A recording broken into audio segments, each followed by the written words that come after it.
कैसे लग रही हूँ मैं? बहुत ही खूबसूरत। प्यार करते हो मुझसे? हाँ शादी करोगे मुझसे? बिल्कुल। तो फिर चलें? यस।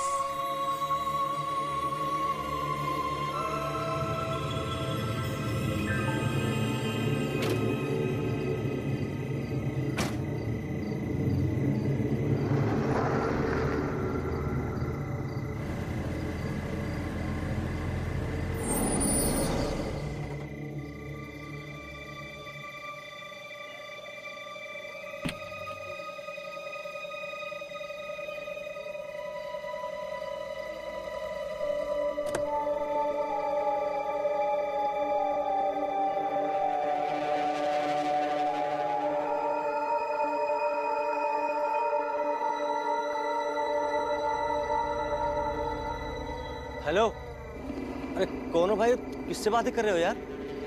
तुझे दिख नहीं रहा मैं किससे बात कर रहा हूँ? अरे पर यहाँ तो कोई दिखाई नहीं दे रहा। अरे तुम कर क्या रहे हो भाई? निकल। अपना काम अरे करना। चल। अरे मैं पूछता हूँ, अरे कौन हो भाई? अरे मैं पूछता हूँ। अरे अपना चल चल। अरे यार चल।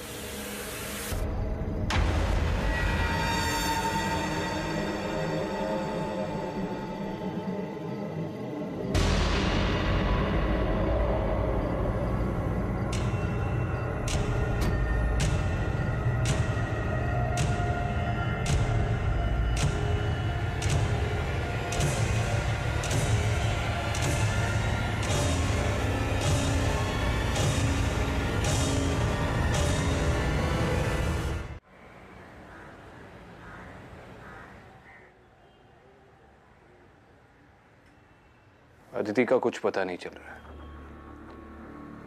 जोशी ने अपने पूरे कॉन्टैक्ट्स लगा दिए लेकिन उसका कोई सुराग ही नहीं मिल रहा। वो मेरी आंखों के सामने से गायब हुई और मैं कुछ नहीं कर पाया। उस रात को मैंने एग्जैक्टली क्या देखा मेरी अभी भी समझ में नहीं आ रहा है सर।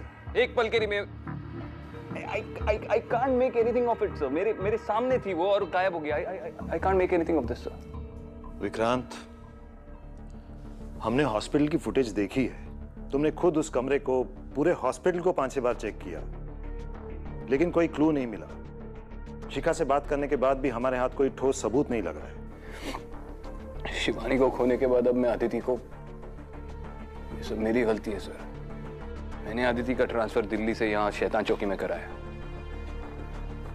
अगर मैं उसका ट्रांसफर नहीं करा था तो आज उसकी जान खतरे में ना होती। विक्रांत, आई नो अदिति तुम्हारी पार्टनर है, लेकिन वो हमारी भी जिम्मेदारी है। ऑलरेडी इंटेलिजेंस उस पर काम कर रही है। एक काम क्यों नहीं करते? कुछ दिनों के लिए तुम ब्रेक क्यों नहीं ले लेते? घर जाओ, फैमिली से मिलो। वैसे भी कई दिनों से तुम अपने माँ बाबा से मिलने नहीं गए, और अगर तुम अपनी बेस्ट पे नहीं रहोगे तो अदिति को कैसे ढूंढोगे? नहीं, मैं छुट्टी नहीं लूंगा सर। खाली बैठूंगा तो पागल हो जाऊंगा। आप मुझे किसी दूसरे केस पे भेज दीजिए सर।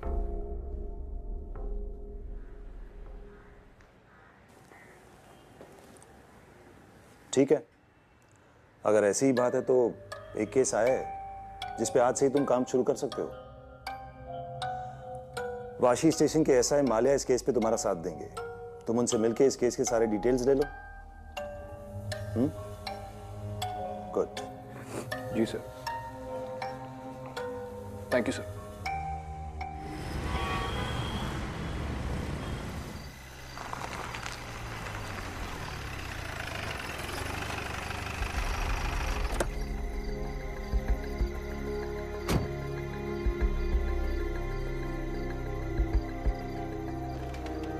बोलो माल्या, केस क्या है? सर, परसों रात 18 मार्च को जय नाम के एक लड़के की मिसिंग कंप्लेन आई है। उसकी गाड़ी हमें पनवेल के पेट्रोल पंप के पास खड़ी मिली। और लड़का? सर वो नहीं मिला। हम उसे ट्रैक नहीं कर पाए क्योंकि फोन गाड़ी में मिला था। सर कुछ दिनों पहले रतन राज नाम का एक लड़का लापता हुआ था और उसकी गाड़ी हमें ठीक वहीं मिली जहां जय की मिली। दोनों लड़के एक दूसरे को जानते हैं? नहीं सर।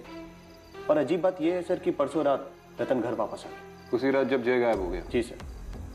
तो तुमने रतन से पूछा नहीं वो इतने दिन कहा था? सर पूछा।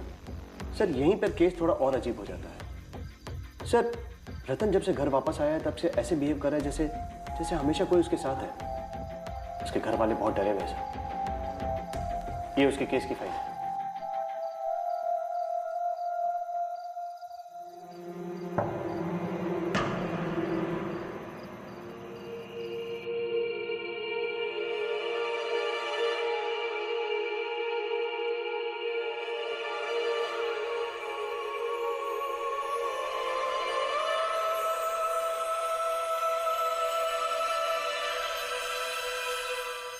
माँ तू ये क्या कर रही है? तू यहाँ से बाहर निकल। रतन कैसी बातें कर रहा है? हाँ? किस गलती की सजा दे रहा है तू हमको? तुझे किसी की नजर लगी है इसलिए मैं नजर उतार रही हूँ तेरी। तूने फिर उसे रुला दिया ना? जाओ जाओ उससे जाके माफी मांग। यहाँ कौन है जिससे मैं माफी मांगू? तू पागल हो गया है क्या? प्लीज प्लीज मुझे छोड़ के मत जाओ प्लीज। भगवान, रतन क्या कर रहा है?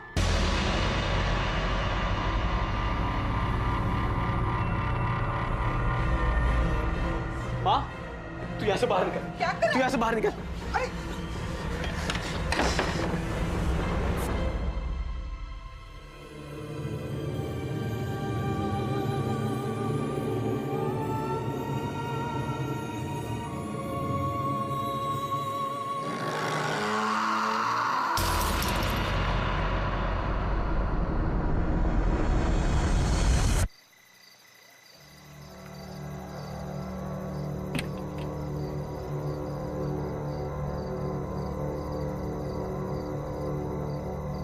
माले तुम्हें कोई बदबू आ रही है? हाँ सर, बड़ी अजीब सी बदबू है। अरे ये बदबू तब से है जब से हमने गाड़ी को कस्टडी में लिया है। तब से ये बदबू गई नहीं सर। पता नहीं क्यों ये स्मेल जानी पहचानी सी लग रही है। सबसे पहले ये गाड़ी किसने स्पॉट की थी? सर वो पेट्रोल पंप पे एक लड़का है हरीश, अटेंडेंट है, नाइट ड्यूटी उसी की रहती है। दोनों गाड़ियों की रिपोर्ट उसी ने की और उसने दोनों लड़कों को भी देखा था। अजीब सी हरकत कर रहे थे वो, पता नहीं अपने आप में बातें करते हुए कहीं दूर निकल गए। अच्छा, हरीश ने दोनों लड़कों को देखा? जी सर। हरीश से मिलते चलो। ठीक है सर।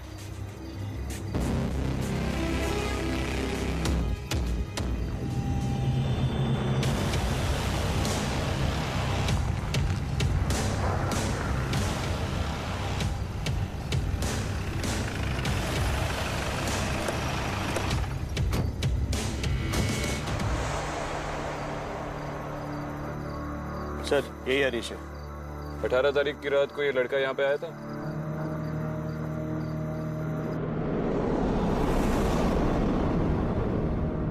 हाँ सर, वैसे तो यहाँ सैकड़ों लोग आते हैं, मगर मैं इस आदमी को कभी नहीं भूल सकता। जब भी यहाँ हर बार कुछ ऐसा हुआ तो मैं ही ड्यूटी पर था सर। हर बार मतलब? सर 5-6 दिन पहले ऐसा एक लड़का आया था जो इसी की तरह अजीब बर्ताव कर रहा था। माले, सर तो दूसरा लड़का ये था? हाँ सर। इन दोनों लड़कों के बारे में जो कुछ भी याद है बता दो। सर दोनों जब पेट्रोल पंप पर आते तो ठीक लगते थे, और यहाँ से निकलने के बाद ना जाने उनके साथ कुछ अजीब होता था। चलती गाड़ी रोक देते थे और ना जाने किससे बातें करते थे, और फिर गाड़ी से उतरकर कहीं चले जाते थे सर। उन लड़कों के अजीब बर्ताव को देखकर उनके पास जाने से मुझे डर लगता था। और मेरी माँ कहती थी सर कि कोई चुड़ैल है जो रात में सफेद कपड़े पहनकर और हाथ में बच्चा लेकर रात भर घूमती है और ऐसे लड़कों को अपने वश में कर लेती है। कहीं ये सब कुछ ऐसा हुआ तो सर?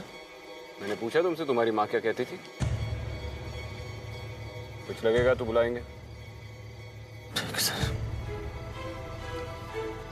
मान ले सिर्फ 18 तारीख की नहीं, पूरे हफ्ते की सीसीटीवी फुटेज निकलवाओ। Okay sir. जाओ मैनेजर से बात करो। ओके।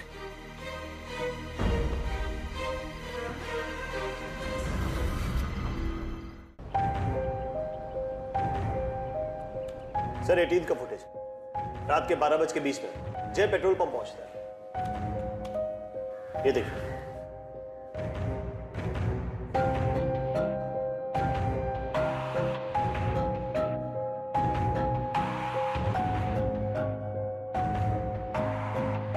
ये नशे में लग रहा है। सर मुझे भी वही शक है। हमें रतन राज का भी फुटेज मिला है। ये 13 की फुटेज रात के 12:30 बजे। रतन भी खुद से बात करता हुआ गाड़ी वहीं छोड़कर चला जाता है, जैसा कि हरीश ने हमें बताया। 13 को रतन गायब हो गया था और 18 को वापस आया, और ठीक उसी वक्त जय भी गायब हो गया उसी जगह से, और दोनों का बर्ताव भी सेम है। ये कोइंसिडेंस नहीं है। ये कोई पैटर्न हो सकता है। अच्छा, पिछले 3 महीने का सीसीटीवी फुटेज मंगवा। शायद पहले भी ऐसा कुछ हुआ और किसी को पता न चला। और इमीडिएटली एक टीम असेंबल करके जय को ट्रैक करना शुरू कर दे। सर। मैं रतन को मिलके आता हूँ। सर।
फिर से वही बदबू? हाँ, बहुत बदबू आ रही है।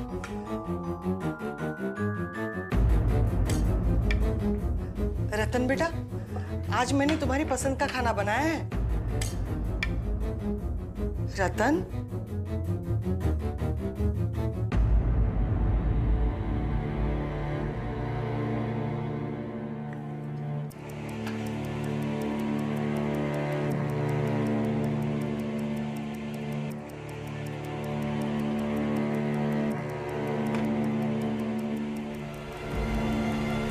इसकी प्लेट में खाना कौन डालेगा? किसकी प्लेट में बेटा? इसकी प्लेट में। पास करो रतन, पागल तो नहीं हो गए तुम? पागल मैं नहीं, पागल आपकी बीवी हो गई है जो इसको देख के भी अनदेखा कर रही है। अगर इस घर में इसको इज्जत नहीं दी जाएगी ना तो मुझे भी इस घर से कुछ नहीं चाहिए। चलो। अरे रतन,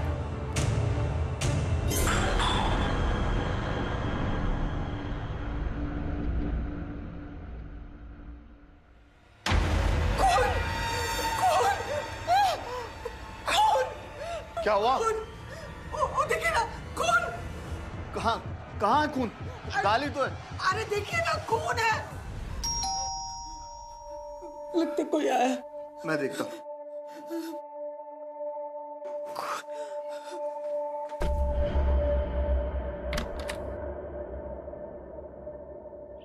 विक्रांत सिंघल। हाँ जी, आइए।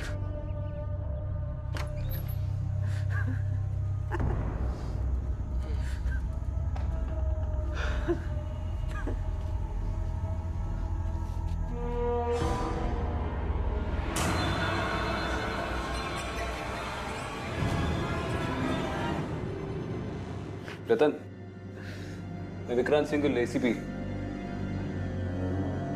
तुमसे कुछ सवाल पूछने हैं।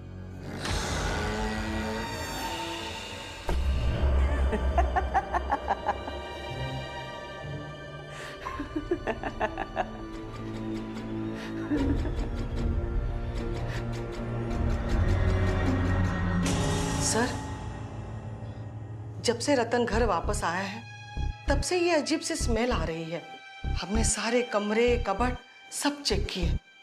ये अजीब सी स्मेल वही आती है जहाँ रतन होता है। बाहर चलकर बात करें, मेरा सिर पकड़ रहा है। आइए।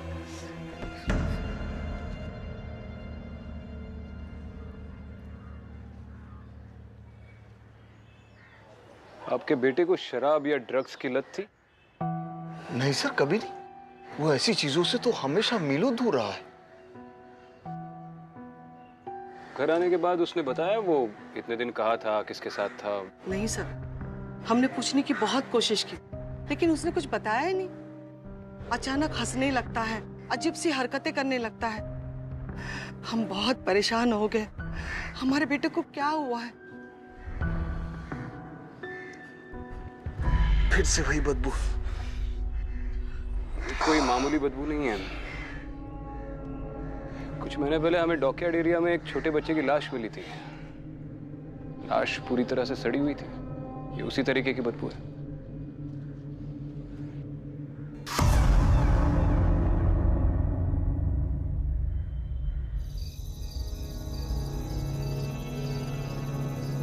सर पेट्रोल पंप वालों के पास इतना बैकअप नहीं होता है, एक टाइम में 30 दिन का फुटेज होता है। ठीक है। हेलो। ओके सर, खबर मिली है कि जय घर वापस आ गया है और वो वैसे ही रिएक्ट कर रहा है जैसे रतन कर रहा था। आज 23 तारीख है ना? Yes sir. 13 को रतन गायब हुआ था और 18 को वापस आया, और उसी दिन जय गायब हुआ, जो अब 23 को वापस आ गया। पैटर्न ऑब्जर्व कर रहे हो? Yes sir. ठीक 5 दिन बाद रतन लौटा और जय गायब हो गया, और अब ठीक 5 दिन बाद जय लौटा है, तो कोई और भी गायब हो सकता है। सर मैं देखता हूँ।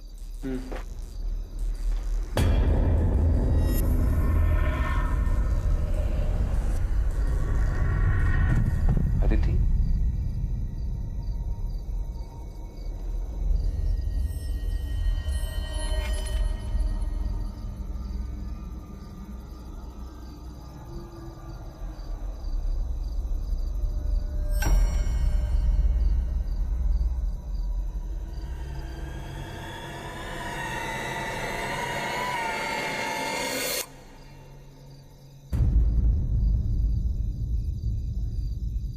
सर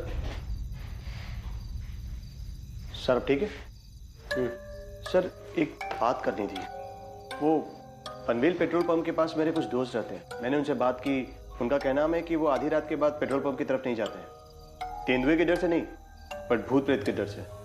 सर मैं वही कह रहा हूँ जो मेरे दोस्त ने कहा।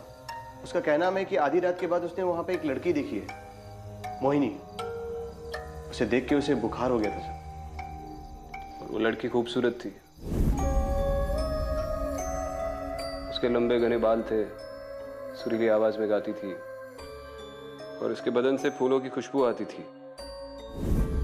पता नहीं हमें क्यों बदबू आ रही है। हाँ सर, पर ये सब आपको कैसे पता? अरे इस मोहिनी के बारे में स्कूल में काफी कुछ पढ़ा था, काफी सारी फिल्मों में भी इसका जिक्र है। एक काम करते हैं, पहले इंसानों को इन्वेस्टिगेट करते हैं। अगर उस इन्वेस्टिगेशन ने दम तोड़ दिया तो फिर भूतों की फाइलें खोलेंगे। गाड़ी निकलवाओ, उस पेट्रोल पंप का एक चक्कर लगा दे। सर।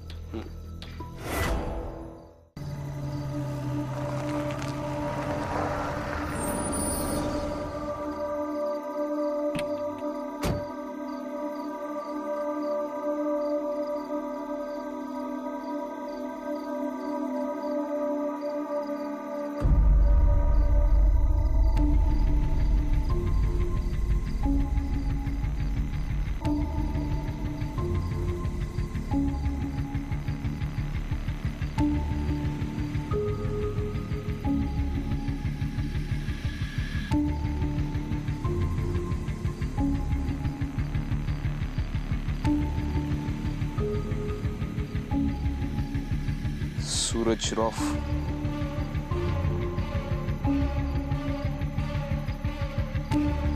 अंदर चेक करते हैं।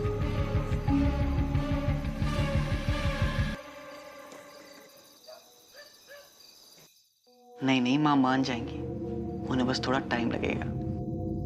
नहीं रतन, वो नहीं मानेंगी। लेकिन रतन, तुम मुझसे प्यार करते हो ना?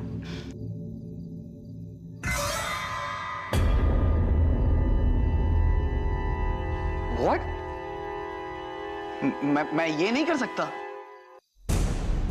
तुम ये नहीं कर सकते। तुम मुझसे प्यार नहीं करते। करता हूँ ना, करता हूँ। करते हो ना? तो लो, साबित करो। मैं साबित करूंगा,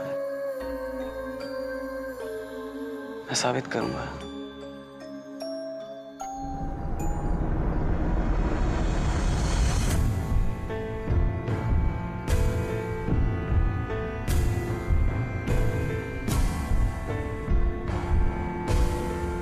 सीमा,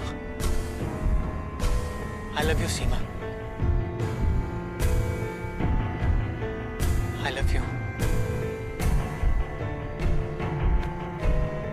सूरज,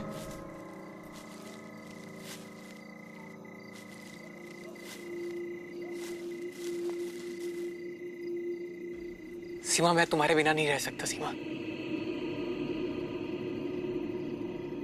आई लव यू। सीमा, आर्या, तो भाई किससे बात कर रहे तू? अरे कौन है? किससे बात कर रहे? सूरज, वो हमें अलग करना चाहते हैं सूरज। अरे किससे बात कर रहे? सूरज, तुम मुझे छोड़ोगे तो नहीं? अरे भाई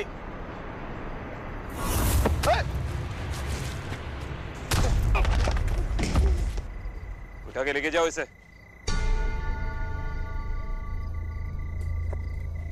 बड़ा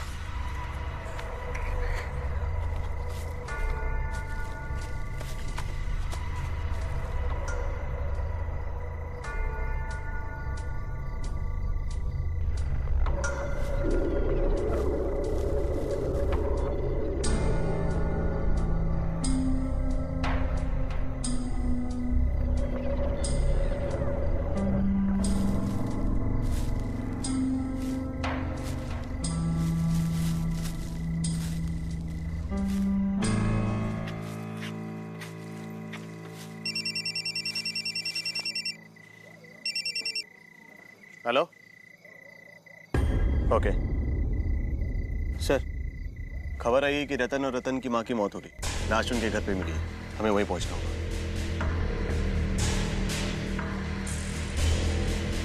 चलो।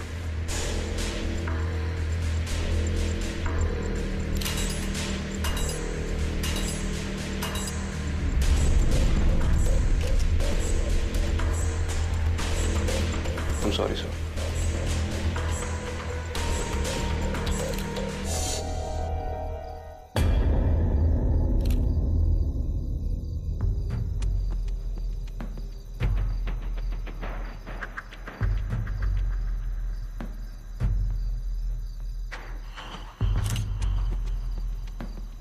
जब तक ये जिंदा था, इसके आसपास सड़ी हुई लाश की बदबू आती थी। और आज इसकी लाश सामने पड़ी है, लेकिन बदबू गायब है।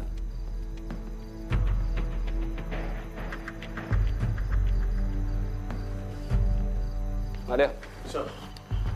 फॉरेंसिक्स टीम को बोल दो, इनकी ऑटोप्सी अर्जेंट है। सर। Top priority. सर।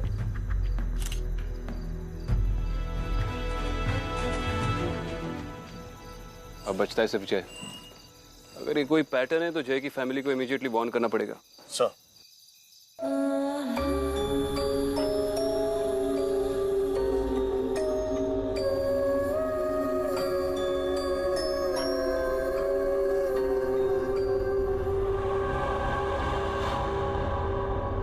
जय, क्या कर रहा है तू? और कैसे स्मेल आ रही है? माँ, तुम्हारी बहू को गहने पहना रहा हूँ। माँ, कहाँ है बहू? मेरे सामने तो है बैठी हुई। माँ, जय, मुझे कुछ नजर नहीं आ रहा है। तू ये सब बंद कर दे अभी के अभी। माँ तुम बाहर जाओ। देख, माँ तुम बाहर जाओ। सुन जय, समझने की कोशिश कर। माँ तुम बाहर जाओ। माँ जय, तुम बाहर जाओ। जय, तुम बाहर जाओ। मेरी बात तो सुन। तुम बाहर जाओ।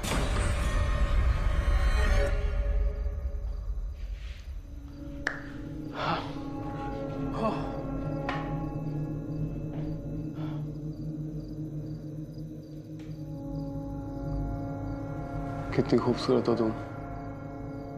मन तो कर रहा तुमसे अभी शादी कर लूं मैं। ये तो मैं भी चाहती हूँ जय, लेकिन तुम्हारी माँ वो कभी नहीं मानेगी।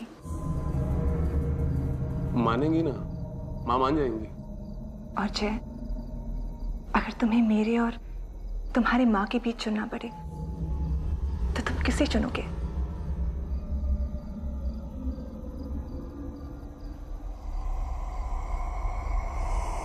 तुम्हें चुनूंगा मैं, तुम्हें।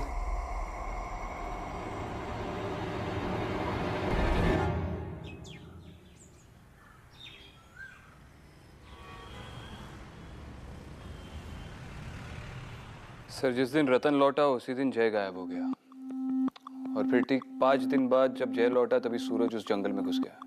और उसी दिन रतन ने अपनी माँ को कत्ल करके खुद को भी मार दिया। इस पूरे केस में एक वियर्ड सा पैटर्न है सर, लेकिन कोई फिजिकल एविडेंस हाथ नहीं लगा।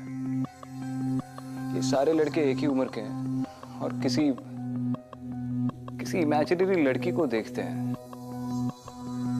इस वक्त आ गया है सर कि मैं अपना नजरिया बदल दूं। विक्रांत, तुम्हें इस केस को अदिति के एंगल से देखना होगा।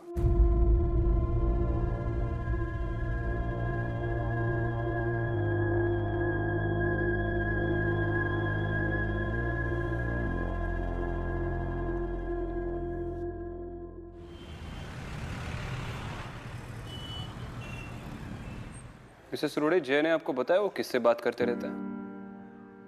कुछ नहीं बताया। मैंने कई बार पूछा, कुछ भी नहीं बताता है। अजीब सी हरकतें करता रहता है। कल तो उसने हद कर दी। मेरी सारी ज्वेलरी लेकर अपने कमरे में चला गया और पता नहीं किससे बातें कर रहा था, किस लड़की को वो सारी ज्वेलरी देने की कोशिश कर रहा था। मुझे तो बहुत डर लग रहा था। पता नहीं उसके साथ ये सब क्या हो रहा है। लड़की को दे रहा था? जी। उसने कोई नाम लिया? नाम? हाँ, कोई नाम तो ले रहा था। हाँ, सीमा नाम ले रहा था वो।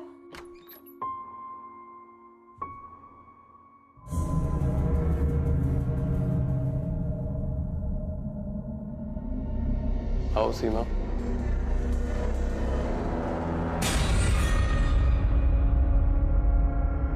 कम।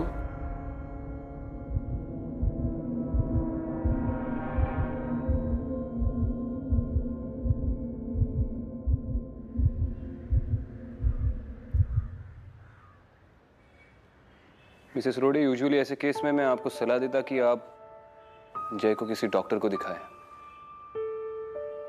लेकिन ये कोई दिमागी बीमारी नहीं है।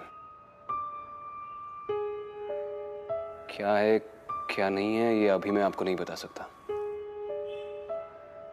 आप बस अपना ख्याल रखिए और जय पे नजर रखिए, और किसी भी वक्त आपको जरा सी भी थ्रेट महसूस हो, आप इमीडिएटली मुझे कॉल करना। जी अच्छा। वैसे भी मैं आपके घर के बाहर 24 घंटे के लिए सर्विलेंस रख रहा हूं।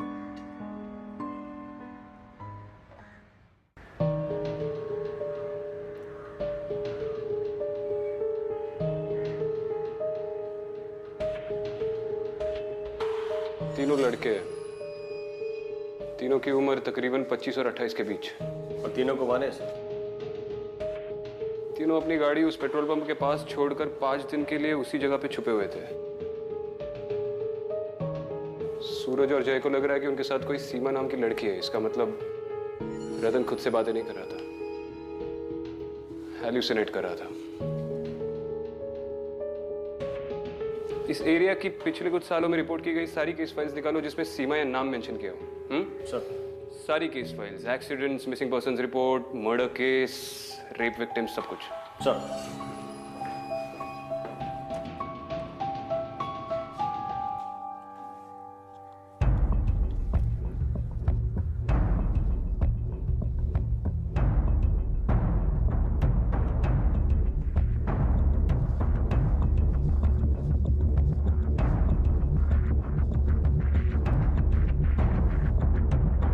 सर, सीमा सिंह की फाइल मिली।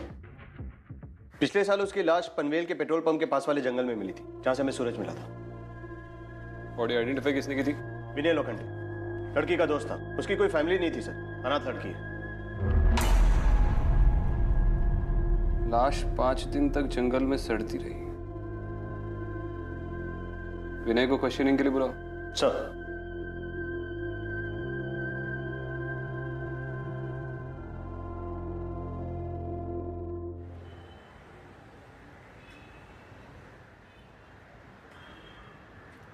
ये विनय की मां है। बैठी।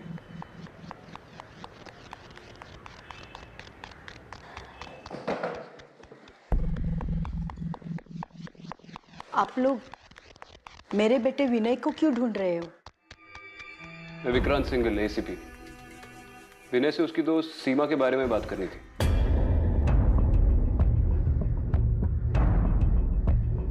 क्या हुआ मिसेस लोखंडे? आप जानती थी सीमा को? छी, मेरा बेटा विनय जानता था सीमा को। दोनों एक दूसरे से प्यार करते थे। विनय एक बार सीमा को घर लेके आया था, शादी करना चाहते थे, लेकिन मैं खिलाफ थी उस शादी के। मैंने कह दिया ना, तुम्हारी शादी सीमा से कभी नहीं हो सकती। मगर माँ, मैं उससे बहुत प्यार करता हूँ। बेटी, सीमा हमारी कम्युनिटी की लड़की नहीं है। ऊपर से उसके माँ बाप भी गुजर चुके हैं, और सीमा है ना बहुत ज्यादा मॉडर्न लड़की है। और मुझे कैसी बहू चाहिए? एकदम सीधी सादी। माँ, मेरी बात का यकीन कीजिए, सीमा बहुत अच्छी लड़की है, और मुझे उससे अच्छी लड़की मिल ही नहीं सकती माँ। देख बेटा, शादी सूरत देख के नहीं, सीरत देख के की जाती है। और सीमा तुम्हारे लिए सही लड़की नहीं है। नहीं माँ। अरे वो शादी के बाद सिर्फ अपनी ही बात चलाएगी। सीमा जैसी लड़कियां है ना, अपना घर, अपने पति पे ज्यादा ध्यान नहीं देगी, अपने कपड़े पे, अपने गहनों पे ज्यादा ध्यान देती है। माँ, वो ऐसी नहीं है माँ। देख विनय, मैंने फैसला कर दिया है, तुम्हारी शादी सीमा से कभी नहीं हो सकती। और अगर तुमने मेरी बात नहीं मानी ना, तो ठीक नहीं होगा। विनय ने मेरे कहने पे सीमा से रिश्ता तोड़ दिया था। कुछ 2 महीने बाद सीमा घर से भाग गई थी। पुलिस ढूंढ रहे थे सीमा को। तो मैंने विनय से पूछा, सीमा कहाँ है? तब उसने बताया, सीमा अब इस दुनिया में नहीं रही। दोनों खुदकुशी करने गए थे। सीमा ने जहर पी लिया, लेकिन विनय घबरा गया, भाग गया वहां से।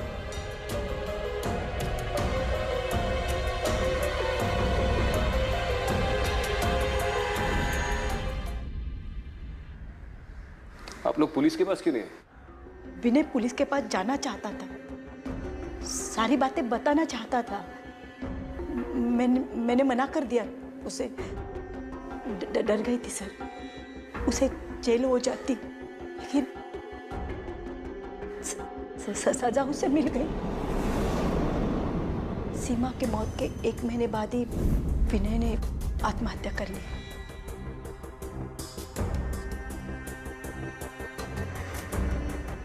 सारी गलती मेरी थी सर, सजा मिली मुझे। मेरा इकलौता बेटा था, छीन गया मुझसे, मिली सजा।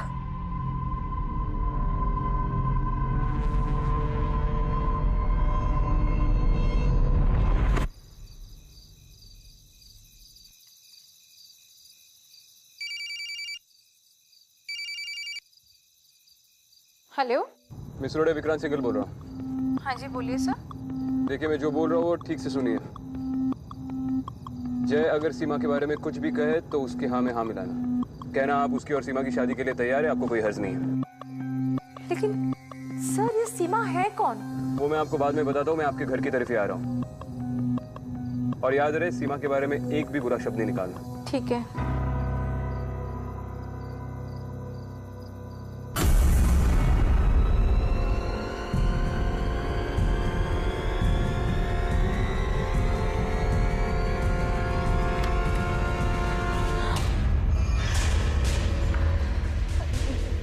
जय बेटा, देखो देखो, तुम जो कहोगे ना मैं वही करूंगी। तुम सीमा से शादी करना चाहते हो ना, तो हो जाएगी तुम्हारी शादी। मैं करा दूंगी बेटा, मैं खुद करा दूंगी तुम्हारी शादी। हाँ? देखा, माँ शादी के लिए मान गई। मेरा बच्चा, तो चिंता मत कर बेटा, मैं तुम दोनों साथ में रहना। मैं करा दूंगी तुम्हारी शादी।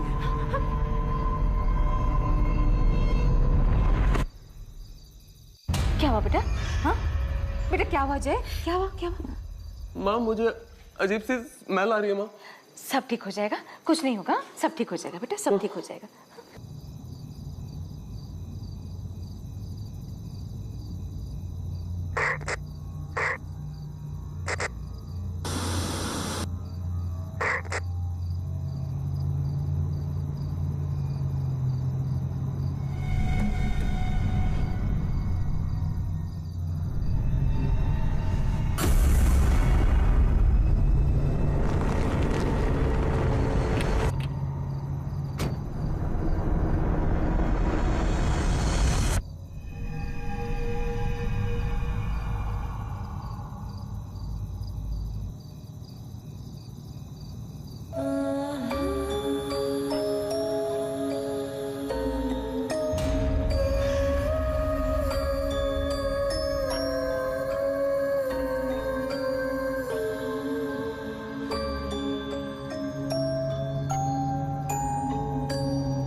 मुझे देखकर खुश तो हो ना तुम?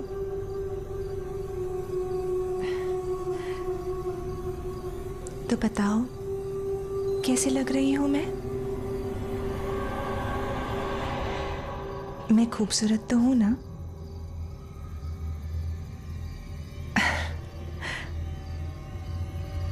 मेरे साथ चलोगे? तो फिर चलो।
विक्रांत, उसके साथ मत जाओ।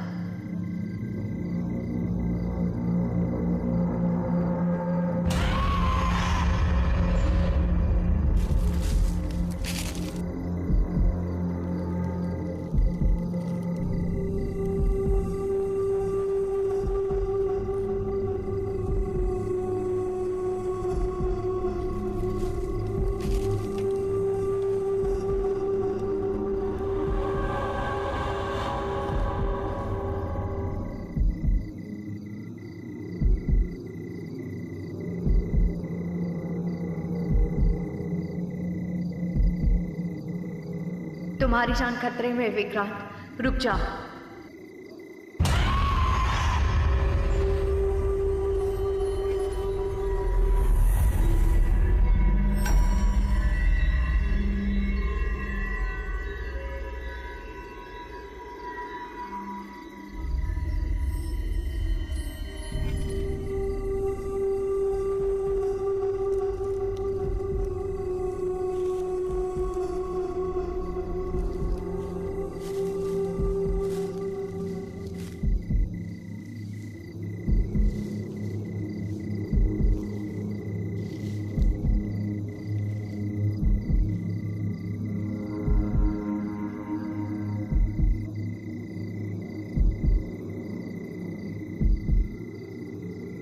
तुम्हारी जान को खतरा है, विक्रांत, रुक जाओ।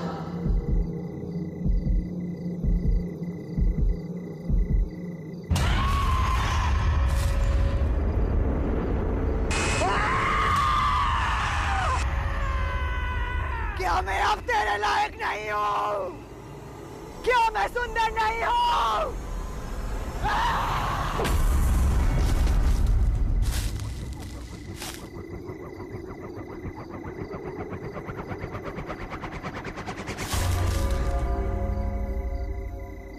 सीमा,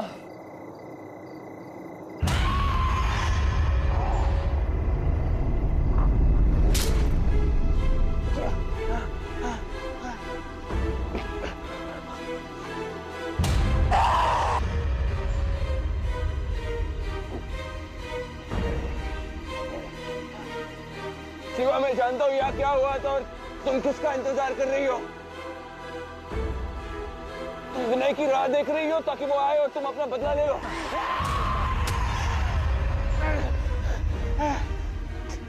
विनय नहीं आएगा सीमा, विनय नहीं आएगा, वो इस दुनिया में नहीं रहा। एक दोस्त को खोने का दुख क्या होता है ये मैं समझ सकता हूँ सीमा, लेकिन तुम अपने प्यार को गलत दुनिया में ढूंढ रही हो। अगर उसका यहाँ पे इंतजार करोगी तो बहुत से निर्दोष लोग मारे जाएंगे। उसे ढूंढना है तो अपनी दुनिया में ढूंढो।